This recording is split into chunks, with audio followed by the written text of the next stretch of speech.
The galactic conclave station orbited silently above the neutral world of Proxima Centauri 7, its crystalline spires gleaming under the dual suns that bathed the system in a harsh golden light.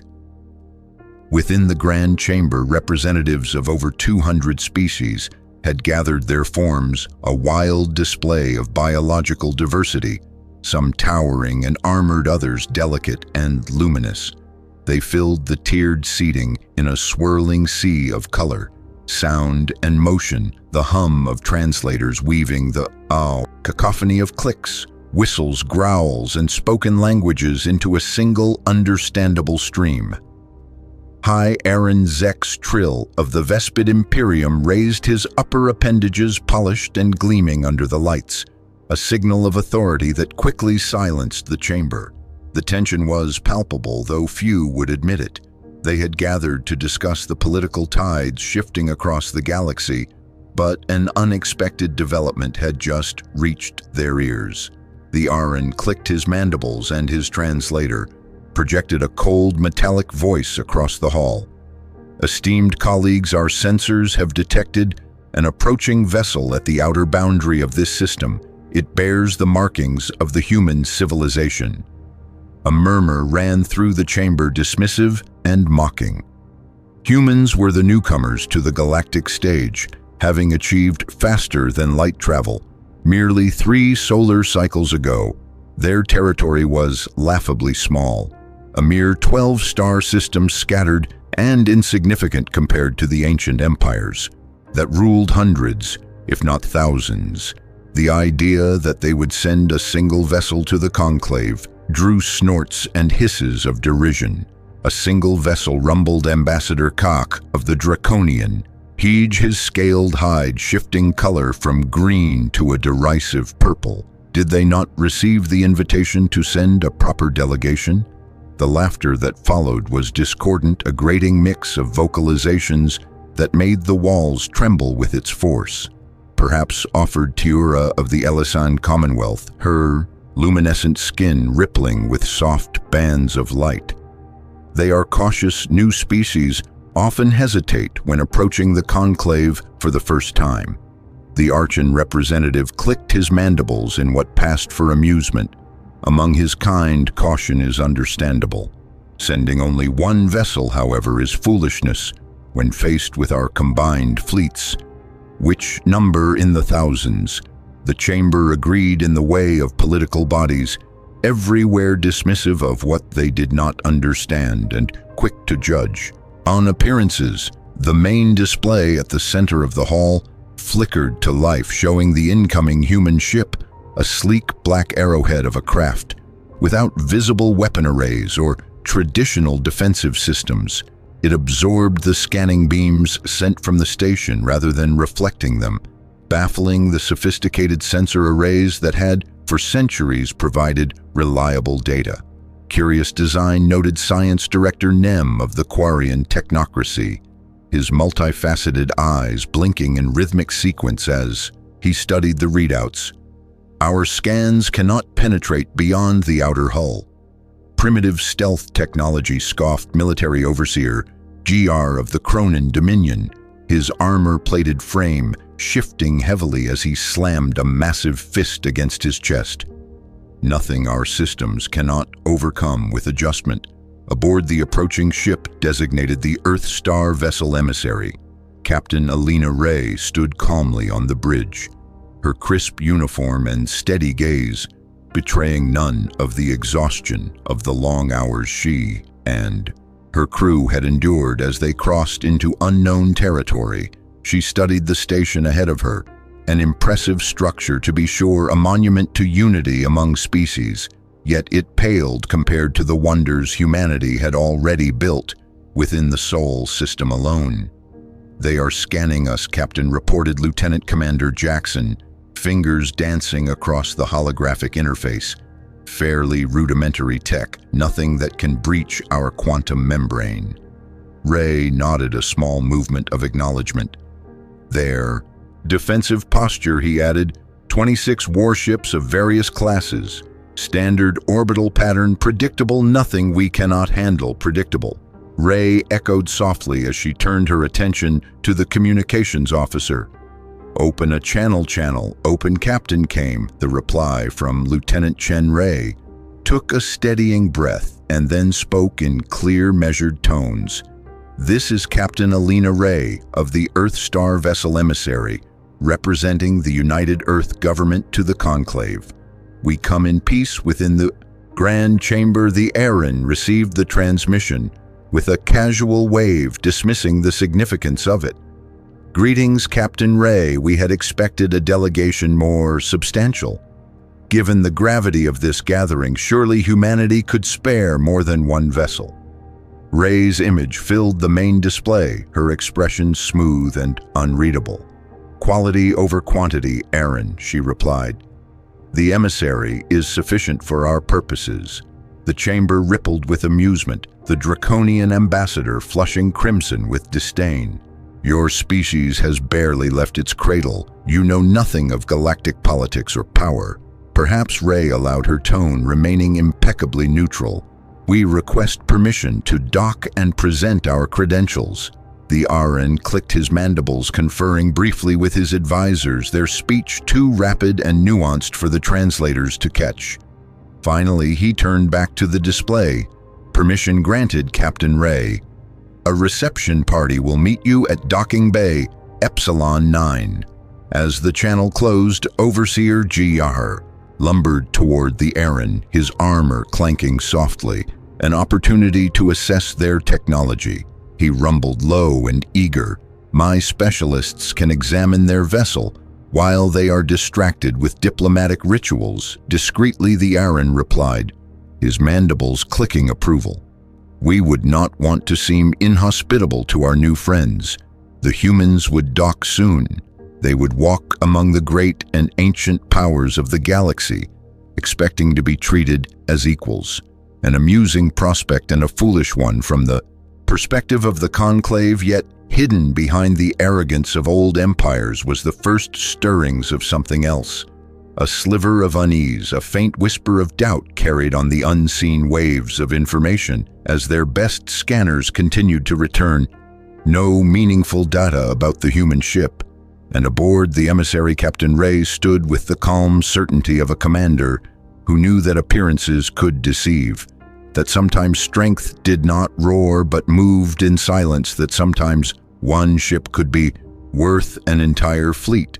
As the emissary approached the Conclave station, its sleek black hull absorbed the light from the twin suns, rather than reflecting it, giving the ship an appearance that was almost ethereal against the vast darkness of space. The elongated arrowhead design offered no visible signs of weaponry, no standard defense systems, no protruding arrays or turrets that the sensor teams of the Conclave were trained to identify. It was a ship that seemed almost too simple, too clean, and yet it evoked a strange disquiet among the gathered observers aboard the station. The first scans were dispatched with routine efficiency beams of high-frequency energy meant to penetrate even the most sophisticated stealth technology. However, as the scans struck the emissary, the beams seemed to vanish, swallowed whole by the ship's outer hull. The readings that came back were worse than confusing. They were impossible. No data, no reflections, no resistance. It was as if the ship simply did not exist in any tangible way. Overseer Gar, the massive Cronin military chief, frowned deeply, his armor plating shifting with unease. Primitive stealth technology, he scoffed as he reviewed the useless results. Just an upgraded cloak, nothing beyond our ability to crack. His words were confident, but his tone carried a hint of doubt. He had never seen a vessel that left their scans so utterly blind. Science Director Nem of the Quarian Technocracy adjusted his multi-lensed optics, blinking rapidly as he initiated a deeper spectral analysis. He directed his scanning devices across the electromagnetic and quantum spectrums, seeking any clue, any signature that could explain the anomaly. Yet each attempt yielded the same frustrating emptiness. The ship was a shadow beyond comprehension, existing just enough to be seen, yet offering no substance to their instruments. It is as if the ship exists in a state of uncertainty. Nem murmured to his colleagues, who shared glances of unease. It is there and not there simultaneously. Backup equipment was deployed, specialized scanners designed to counteract even the most advanced camouflage fields known across the galaxy. Still nothing. The emissary remained a void, a dark blot against the endless stars, immune to every tool they brought to bear. In the grand chamber, murmurs of concern began to ripple through the delegation, though few dared to speak openly of their discomfort. After all, these were the great powers of the galaxy, they who had stood unchallenged for millennia. Admit fear of a single vessel from an upstart race would be to confess weakness. Before the gathered delegates could regroup from their confusion, Captain Alina Ray's transmission was received, her voice calm and precise. Her image projected flawlessly before them. Captain Ray's presence only deepened the unsettling aura that had begun to settle over the conclave. Here was a representative of a race supposedly too young, too inexperienced to possess any meaningful power, yet here she stood alone aboard a ship that defied all of their understanding. Permission to dock was granted, but not without whispered conversations among the security councils and scientific committees. Each faction wondered silently whether they were dealing with fools who had stumbled onto technology beyond their grasp, or a species that knew exactly what they were doing. As the emissary glided into its assigned berth, Docking Bay, Epsilon 9, the engineers and technicians assigned to greet the vessel prepared more than just formalities. Hidden among the diplomatic reception parties were specialist teams armed with sophisticated scanning equipment, portable devices capable of peering through armor and shielding that had unraveled the mysteries of countless foreign technologies. The moment the human delegation stepped onto the gangway and into the formal reception area, the inspection teams moved into position. With meticulous care, they activated their handheld scanners, directing concentrated beams at the emissary's hull, expecting to collect valuable schematics and structural analyses. Within seconds, their faces twisted in confusion. The readings were blank. The devices showed fluctuations, energy signatures that should not have existed at all. Some scanners recorded massive gravitational distortions localized around the ship. Others captured spatial anomalies that suggested the hull was shifting between dimensions. None of it made sense. Overseer Guar, observing from a concealed balcony, clenched his armored fists in frustration. He barked orders to bring the backup units, assuming sabotage or equipment failure, but the results were the same, even more baffling if anything. One technician dared to report his findings aloud, voice shaking slightly. "Overseer, it is as if the ship is not fully within our space-time. It flickers at the quantum level, occupying multiple potential states simultaneously. Impossible." GR growled. Impossible and yet undeniable. Word of the anomaly traveled quickly among the gathered species. There, private channels buzzed with speculation, accusations, and deepening concern.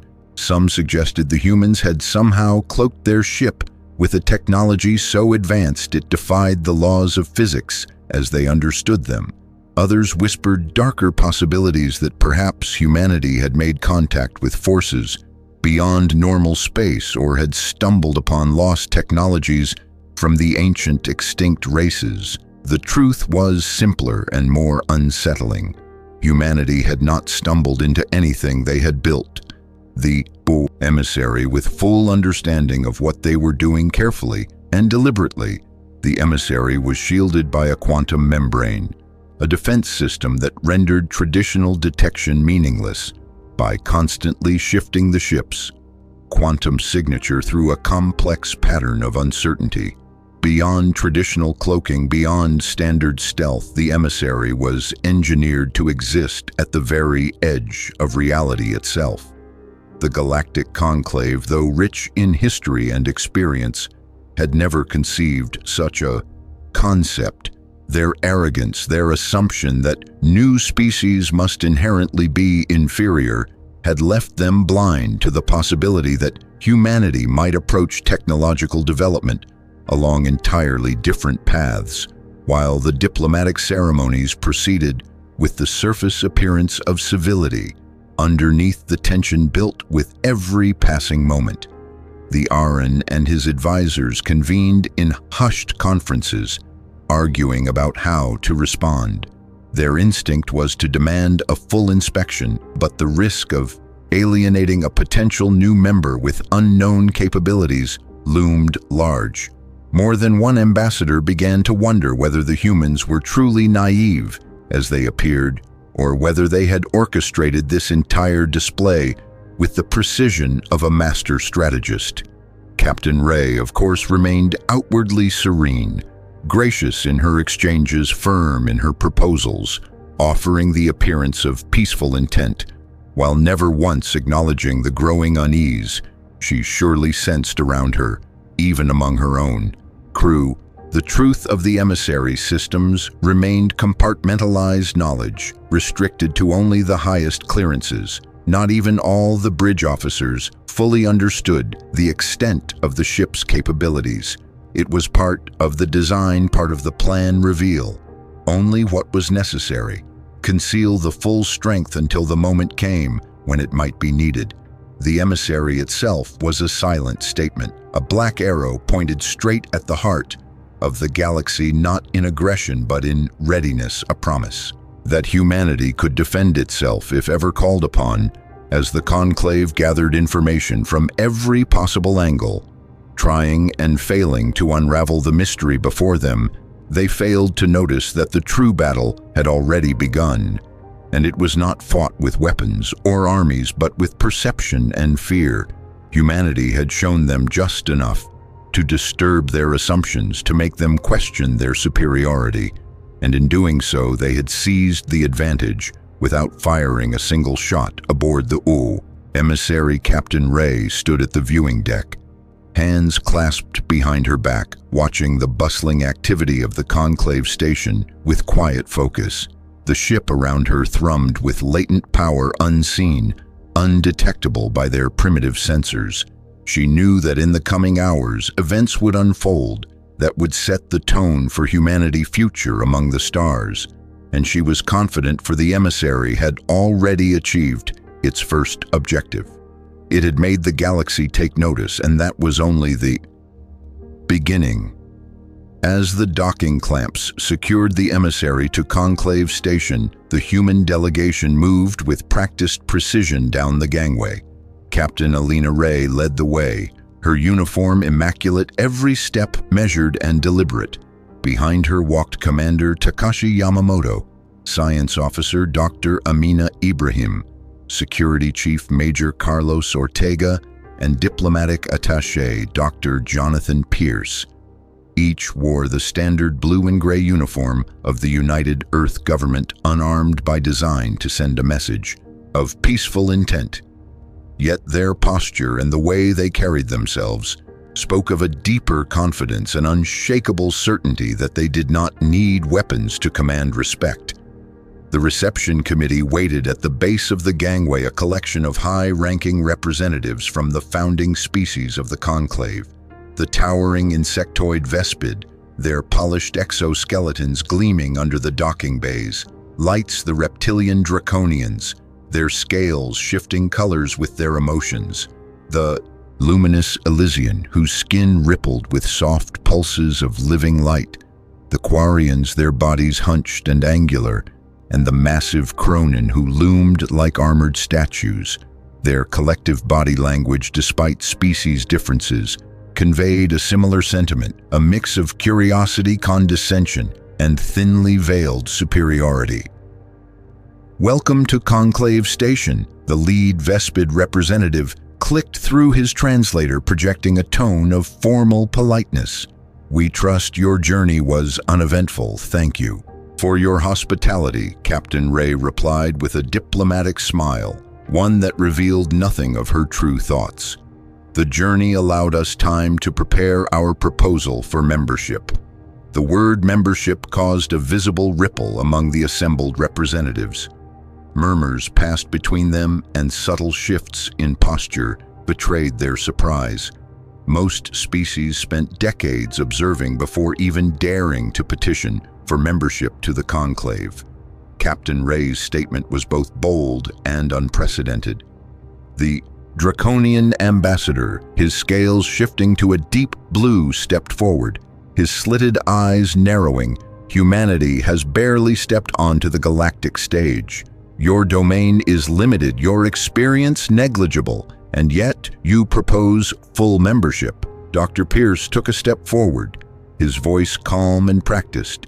Humanity believes in efficiency, Ambassador. We have studied the Charter thoroughly and believe we meet all necessary criteria. We are prepared to contribute meaningfully to the conclave and to uphold its principles. Captain Ray and her team maintained their composed demeanor, facing the subtle hostility with unflinching calmness. Behind the scenes, meanwhile, a team of Quarian technicians under the supervision of Overseer GR had begun a covert operation using portable scanners to analyze the emissary's hull. Their efforts produced nothing but confusion, the same empty, fluctuating readings that had frustrated the station's most powerful sensor arrays. Overseer GR growled under his breath, furious at the failure, yet he kept his composure, unwilling to disrupt the delicate dance unfolding in the reception area. In the Grand Chamber, conversations continued. Diplomats from various species subtly questioned the humans about their limited territorial holdings, their young civilization, and their technological capabilities. Captain Ray and her delegation answered each query with careful wording, always polite, always respectful, yet never yielding an inch of ground when asked why they sought membership. So, early Captain Ray answered simply, "Humanity believes in forging alliances through action, not through endless observation." When questioned about their military strength, Dr. Ibrahim spoke of innovation, adaptability, and the human capacity to find unconventional solutions, avoiding direct boasts, yet planting seeds of doubt in the minds of their hosts. Major Ortega noted the presence of several Cronin security officers, subtly repositioning themselves to cover the exits, a silent signal that not all aboard. Conclave Station welcomed the humans with open arms. He tapped a discreet code into his wrist communicator, signaling the emissary to initiate silent running mode aboard the ship. Commander Yamamoto received the alert and without hesitation activated Protocol Chamra, shifting the emissary systems into a state of passive defense, undetectable to the station scanners. The emissary now appeared dormant, powerless, yet in reality it was prepared for any hostile action. Captain Ray observed the Cronin, movements with a flicker of amusement hidden behind her neutral facade. She understood the fear beginning to take root among the conclave, not from anything the humans had threatened or displayed openly, but from the unknown that surrounded them. The humans had arrived without fanfare, without bluster, carrying no armies, no fleets, just a single vessel, and 5 delegates. Yet they projected an air of unshakable competence that unsettled the established powers, perhaps to ease tensions, or perhaps to tighten the strings further. Captain Ray proposed a demonstration, a peaceful display of what humanity could offer the galaxy if given the opportunity. The conclave representatives exchanged wary glances, weighing the risks, but curiosity and pride won out, and they agreed. Captain Ray smiled, a polite, controlled smile, and inclined her head graciously. "Excellent," she said. "If you would direct your attention to your main observatory, I believe you will find it quite illuminating." As the humans were escorted to the massive glass dome that served as the station's observatory, the gathered dignitaries followed with a mixture of suspicion and intrigue. Outside in orbit, the emissary remained dark and silent, seemingly inert compared to the glittering warships that formed the Conclave's defensive fleet. The humans stood silently among the crowd, their expressions calm, even as skeptical whispers rippled around them. "I see nothing unusual," the draconian ambassador hissed. After several minutes of watching Captain Ray offered a small, almost apologetic smile. "Patience, Ambassador. The demonstration has already begun." Her words confused the assembly, but they continued to watch. As night passed and the artificial lights within the station dimmed to simulate planetary day cycles, the true nature of the demonstration would soon become clear. What the Conclave representatives failed to realize was that the emissary had already moved beyond simple displays of light and sound.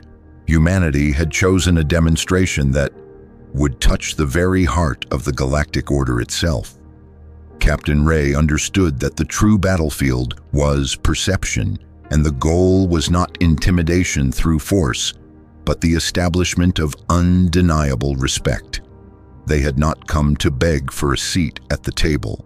They had come to show that humanity already deserved one by right of merit and capability. As the hour grew late and the diplomatic formalities drew to a close, the human delegation withdrew to their temporary quarters on the station, carrying themselves with the same quiet confidence that had defined their every interaction. Thus ended the first phase of their mission, not with declarations, not with ultimatums, but with carefully measured words, subtle gestures, and an undeniable presence that left the ancient powers of the galaxy questioning everything they thought they knew about the newest player on their stage. Darkness settled over Conclave Station. The grand observatory dome became a silent theater where dozens of alien dignitaries gathered, their eyes turned toward the stars, waiting for the promised demonstration. Captain Alina Ray stood with her officers among them, calm, composed, her hands resting easily behind her back. The emissary remained docked, unmoving, its dark hull a shadow against the glittering backdrop of space. The assembled ambassadors whispered among themselves, impatience growing as they scanned the fleet. Positioned around the station, 26 warships of various classes stood guard, their lights blinking steadily, their weapons powered down in a show of peace, yet poised for immediate activation if needed. Minutes passed with no sign of activity, and the draconian ambassador, unable to restrain his irritation, finally hissed, "I see nothing unusual." Captain Ray turned her head slightly, offering a polite smile, her voice smooth and unbothered. "Patience, Ambassador, the demonstration has already begun." Her words only deepened the confusion, but none dared challenge her outright.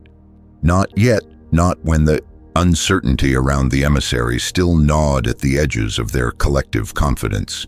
The artificial night cycle passed, and as the station shifted into morning simulation, alarms suddenly blared throughout the chamber. A Quarian technician stumbled into the grand chamber, his translator squealing in agitation. "Hi, Aaron, the fleet. You must see this immediately."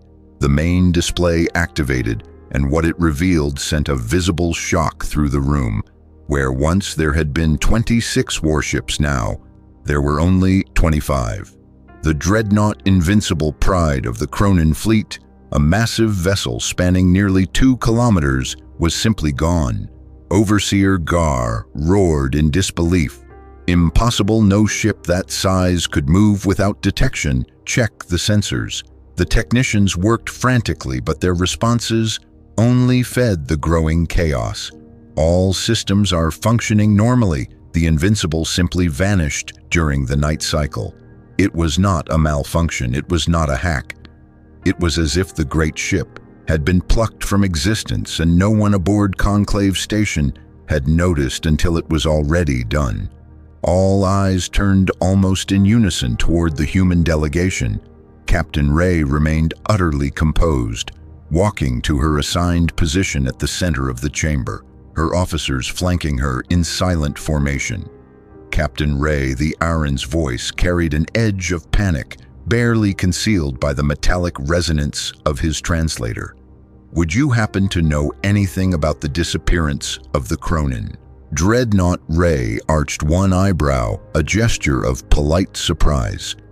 "Disappearance that is most concerning, perhaps. Your tracking systems require recalibration."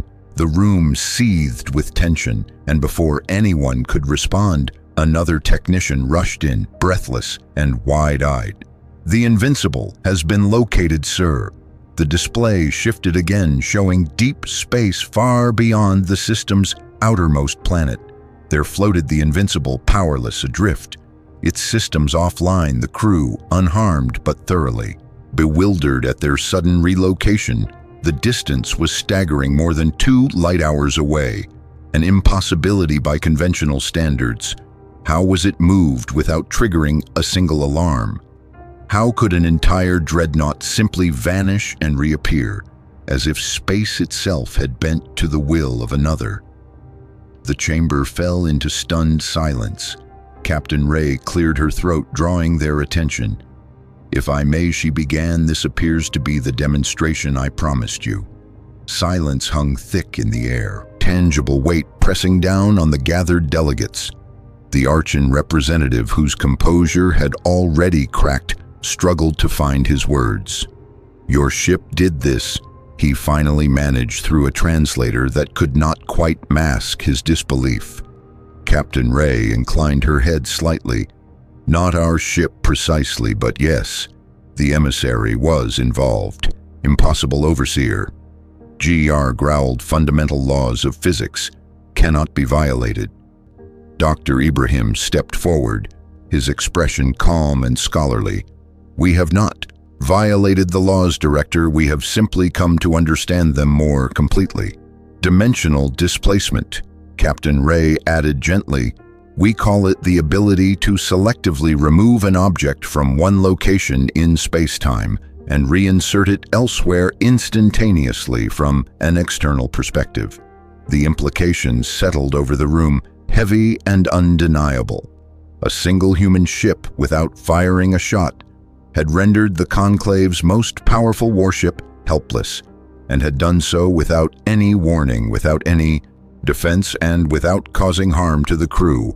Overseer GR barked into his communicator, demanding confirmation from the Invincible's commander. After a tense moment, a reply crackled through. The crew reported only brief disorientation, no injuries, no damage save for the complete shutdown of their propulsion and life support systems during the displacement.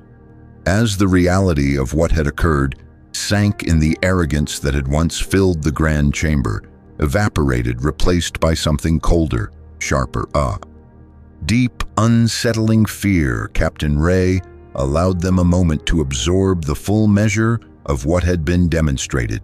She did not gloat, she did not threaten, she simply stood her presence speaking volumes. "Captain," the Draconian ambassador ventured his voice, stripped of its earlier condescension. "Why would you demonstrate such power?" Captain Ray met his gaze levelly. "Clarity, Ambassador. Humanity has come to the Conclave, not as supplicants but as equals. We seek peace, but we are prepared for alternatives, if necessary." She paused, letting the words settle. "Humanity prefers cooperation, but we do not require permission to defend our interests, nor to exist with dignity and respect." The Archan, whose mandibles clicked nervously, asked in a subdued tone, "Why send only one ship? Why not a fleet?" Ray's smile was small, almost sad. "Why reveal all our capabilities unnecessarily? One ship was sufficient to make the point." Another silence fell across the chamber, the weight of understanding pressing down upon them. One ship had been enough to humble the Conclave's arrogance, to strip away their illusions of superiority. In the hours that followed, the tone of the negotiations shifted dramatically. Questions about human technology were met with polite deflections, carefully designed to reveal little yet reinforce the perception of strength. Promises of limited technology sharing were floated cautiously, offering tantalizing glimpses of potential cooperation without surrendering true advantages. Preliminary agreements were drafted at unprecedented speed, granting humanity observer status within the conclave and placing them on an accelerated path to full membership, a process that normally stretched across generations, compressed now into months. As the day closed and the human delegation prepared to return to the emissary, they did so not as outliers but as peers. Captain Ray reviewed the proceedings with her officers. Satisfaction evident but measured, mission accomplished. Commander Yamamoto noted respectfully, "The conclave understands now," Major Ortega added, "without us firing a single shot or issuing a single threat, just a demonstration of capability." Dr. Ibrahim observed quietly, and they saw enough to respect it. As they boarded the emissary, the ship itself came alive, systems pulsing with unseen energy, ready once more to slip between dimensions as easily as a fish through water. The gathered representatives watched from the observation decks, their expressions a mixture of awe and fear, as the emissaries' engines flared and the sleek black vessel vanished silently into the void. The message was clear: humanity had arrived, not with bluster, not with conquest, but with strength tempered by wisdom, and the galaxy would never look at them the same way again. As the last echoes of the emissary's demonstration faded from the grand chamber, the assembled representatives sat in heavy silence, grappling with the implications of what they had just witnessed. Captain Alina Ray and her officers stood patiently, allowing the gravity of the situation to settle without pressing their advantage further. Their restraint was deliberate, a silent assertion of power without arrogance.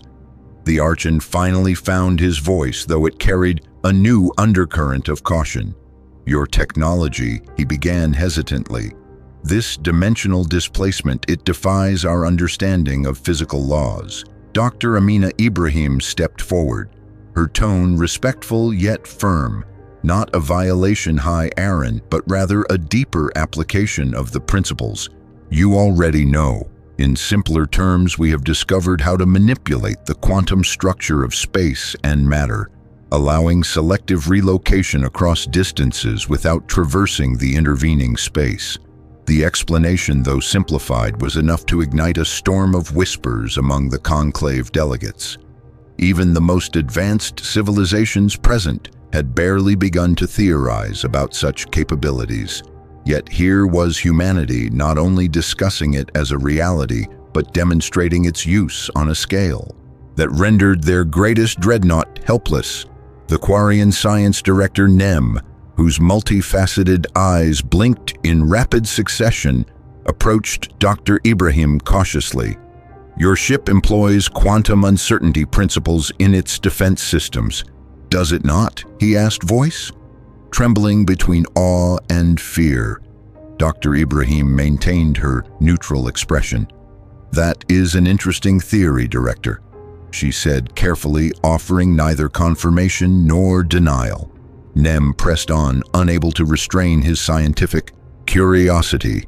"Our scans showed energy fluctuations and spatial anomalies consistent with quantum state manipulation. Only such a method could explain the Invincible's displacement through unobservable means." Dr. Ibrahim inclined her head slightly, acknowledging the brilliance of the deduction, without providing explicit confirmation. "Perhaps one day we may collaborate on further research," she offered diplomatically. "For now, however, there are still formalities regarding our membership petition." The deflection was skillful, redirecting the conversation back to diplomacy while allowing the seed of wonder and uncertainty to continue growing among the gathered species. Meanwhile, Overseer Giyar remained tense, his armored frame rigid as he watched the humans with narrowed eyes. Though no threat had been voiced, he understood instinctively that the power humanity had displayed was only a fraction of their true capabilities. He had seen it before in war. The strongest opponents were never the ones who shouted threats or displayed brute force openly. They were the ones who showed restraint because they had no need to prove themselves.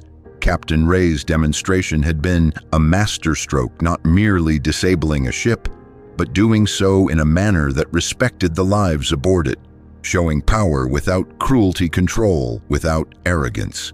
It was a message carefully crafted and perfectly delivered.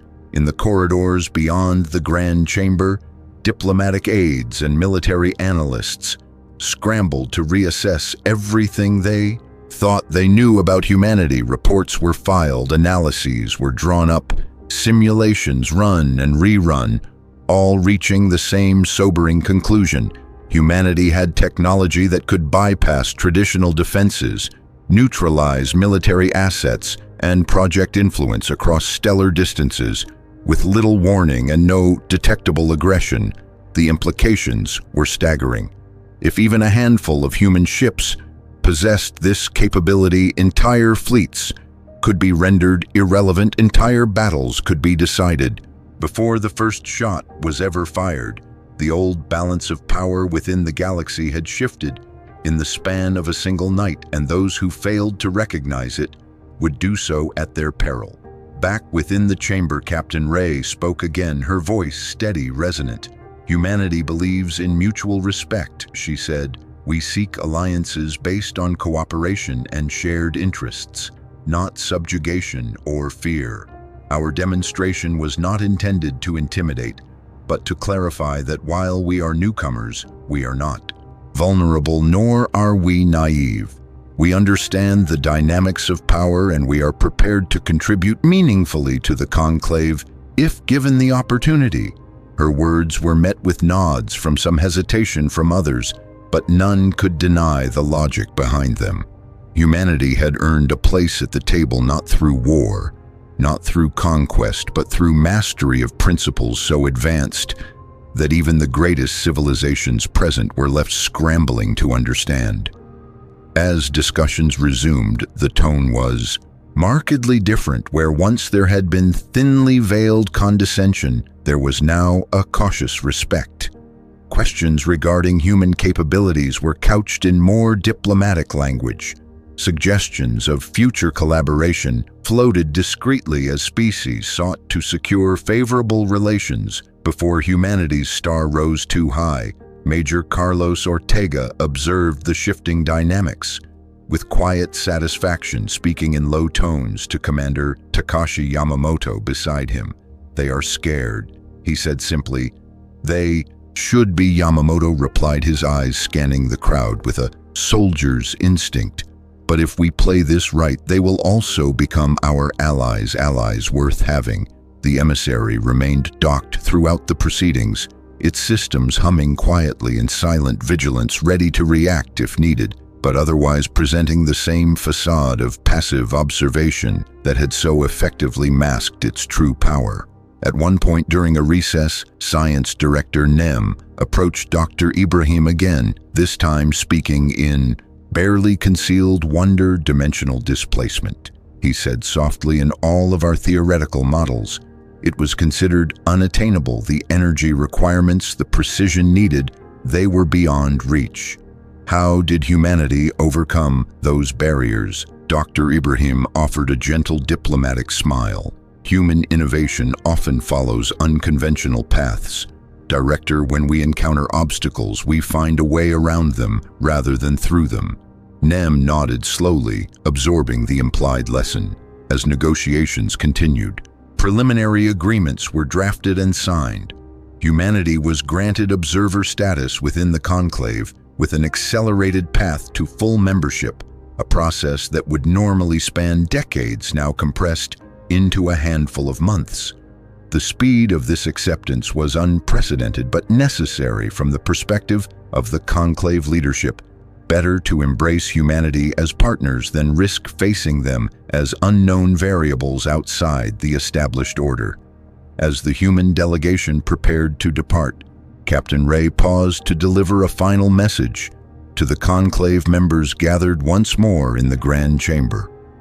"We look forward to a future of cooperation and shared prosperity," she said.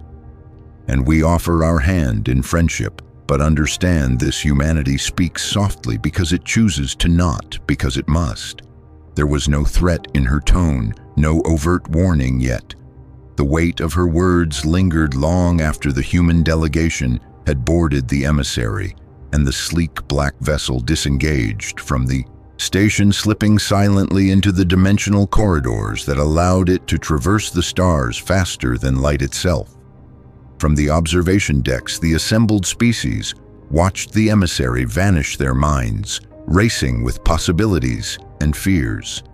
They had witnessed something extraordinary, not merely a technological marvel, but the birth of a new power on the galactic stage, a power that had arrived not with fanfare, but with precision, not with demands, but with undeniable capability. Humanity had not come as conquerors nor as beggars.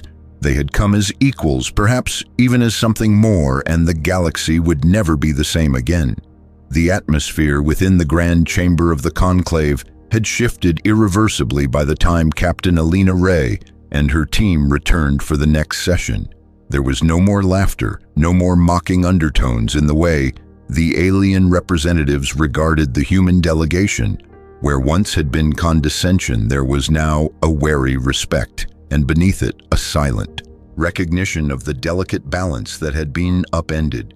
Humanity had spoken not with threats, not with boasts, but with undeniable proof of their capabilities, and now the galaxy was forced to listen. Captain Ray stood at her assigned position, at the center of the chamber, her officers arrayed behind her, each wearing the same composed expression. They did not revel in the power they had displayed, nor did they diminish it. They simply existed within it, allowing its weight to settle across the room.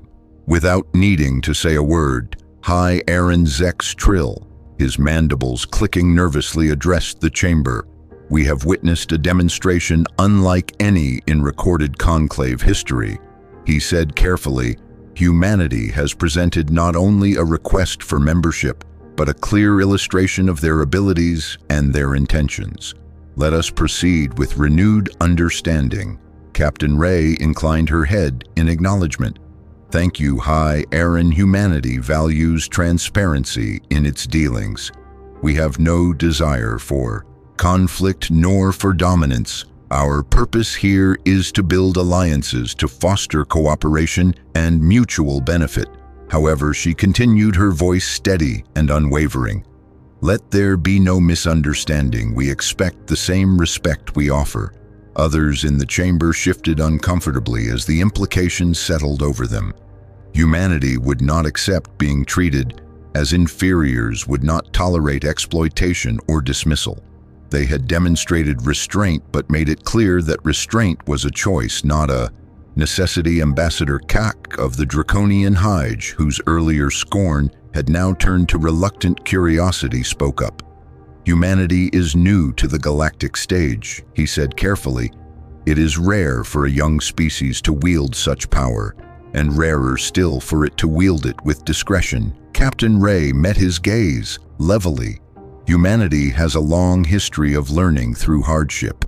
Ambassador, we have known conflict, struggle, survival against overwhelming odds. We understand that true strength is not in domination, but in measured action. That is why we are here, not as conquerors, but as partners." There was a silence that followed her words, not empty, but heavy with meaning. The assembled species knew that humanity had the capability to disrupt the delicate balance of power within the galaxy if they chose to, but they had not. They had shown just enough to demand respect, without inciting panic, just enough to establish their position, without triggering open fear. This was a level of strategic control that many of the older civilizations had not expected from a species so newly emerged onto the interstellar scene. Science Director Nem approached the human delegation once more, his posture deferential. "Captain Ray," he began carefully, Some among us wonder if what we witnessed was the limit of your capabilities or merely a portion. Captain Ray smiled faintly, a diplomatic gesture that gave away nothing. Humanity believes in building trust, Director, she said. We have shown what we believe is necessary to establish a foundation for that trust. Nem nodded slowly, understanding that the answer was itself a message. Humanity had capabilities they had not revealed and would not reveal unless absolutely necessary. The conclave members exchanged glances, silent communications passing among them. Strategies forming recalculations made humanity was no longer an unknown factor to be dismissed or manipulated. They were a player on the board, one that had moved with precision and intent. The negotiations continued, but now the tone was one of genuine dialogue rather than veiled posturing. Offers of trade partnerships, technological exchange, and cultural cooperation were put forth. Tentative bridges built, where before there had been only walls. Throughout it all, Captain Ray and her team remained steadfast, their composure never wavering. Even as the weight of centuries of galactic politics shifted around them, Major Carlos Ortega observed the proceedings with the eye of a soldier, noting the subtle changes in body language. The wary respect in the glances directed at the human's commander, Takashi Yamamoto, stood at ease beside him, his sharp gaze missing nothing. Dr. Amina Ibrahim and Dr. Jonathan Pierce engaged in quiet conversations with scientific and diplomatic counterparts, each word carefully measured, each interaction reinforcing the image of humanity as capable, rational, and above all prepared. When the final recess was called and the delegates dispersed to consult with their governments, Captain Ray gathered her team in a private conference room within the station mission parameters. She said calmly. Ortega responded first, respect established without open conflict. Yamamoto added demonstration delivered with minimal disruption. Ibrahim concluded technological edge acknowledged but not fully revealed. Pierce finished diplomatic foundations laid and progressing ahead of projected timelines. Ray nodded her satisfaction. Evident. Well done, all of you. They understand now. They see us not as children wandering into a game. They see us as equals, capable, determined, and unafraid. She allowed a small smile to cross her lips. They see that we speak softly, but we carry a very large stick indeed. That phrase captured the essence of what humanity had achieved. They had not needed fleets of warships thundering through space. They had not needed grand displays of firepower or threats of annihilation. A single ship, a single calculated demonstration had been enough to change the course of interstellar relations. Humanity had made its entrance onto the galactic stage not with a shout, but with a whisper that could topple empires.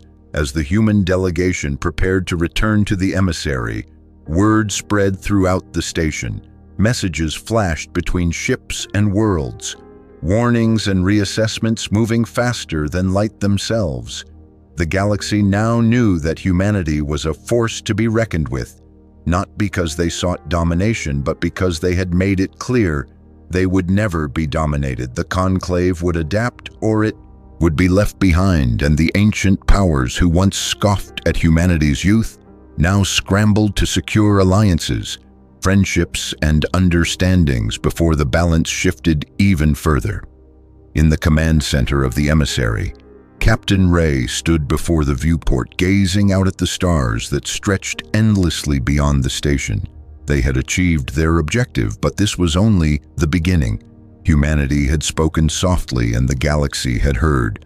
As the ship prepared to disengage and return to Earth, Captain Ray allowed herself a final moment of reflection. They had chosen a path of peace, but had made it clear that peace was a choice, not a weakness.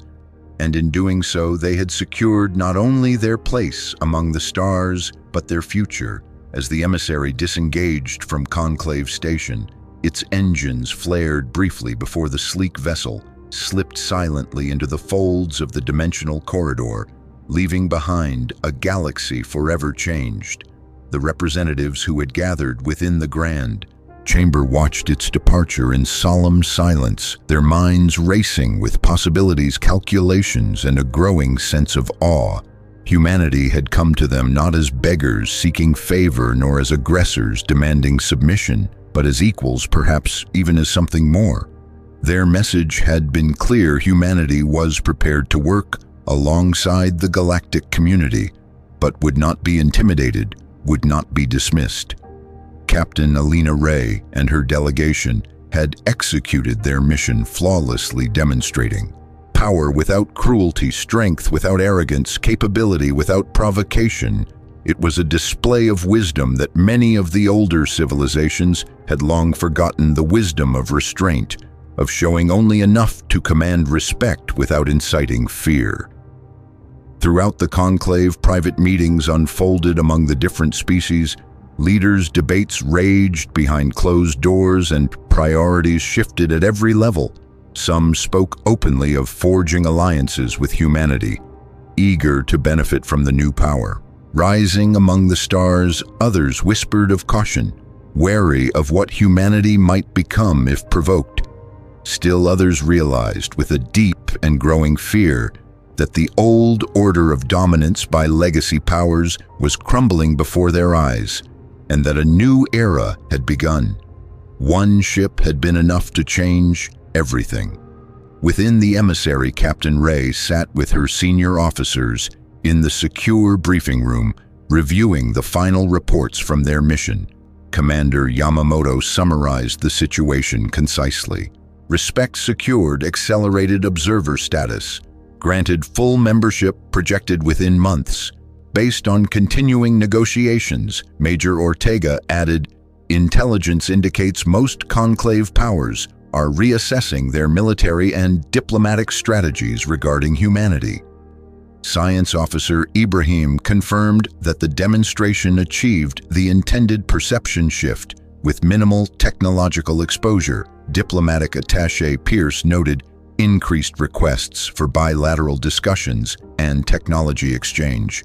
Agreements. Captain Ray nodded, listening carefully to each report, then sat back in her chair, her hands steepled before her. This is only the beginning, she said softly.